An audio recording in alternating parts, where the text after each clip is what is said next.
Psalm 2 is a powerful and prophetic psalm that unveils a grand vision of God's authority over all, the nations and his anointed Son.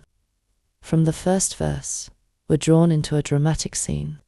Nations are raging, kings are rebelling, and the world appears to be in chaos. But God, seated in the heavens, is not shaken. He laughs, not out of mockery, but in divine assurance that no earthly power can overthrow his sovereign rule.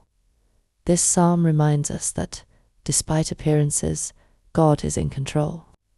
The psalm transitions from the rebellion of humanity to the declaration of God's decree.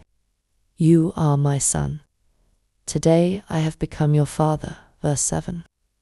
This verse points prophetically to Jesus Christ, the true King whom God has installed on Zion.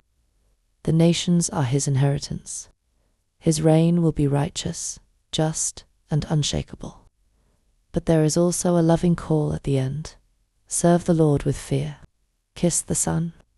Blessed are all who take refuge in him. This is not just a warning, it's an invitation.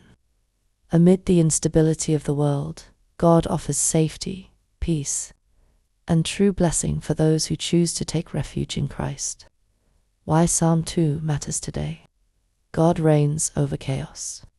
In a time when political instability, cultural division, and global crises seem endless, Psalm 2 reassures us that God is not intimidated by the nation's unrest.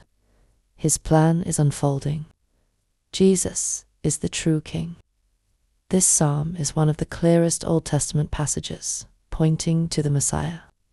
It anchors our faith in Christ, the Anointed One, who now reigns with all authority in heaven and on earth. Matthew 28-18. There's safety in submission.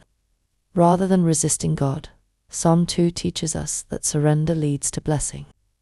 Those who honor and trust in the Son are promised divine protection and joy.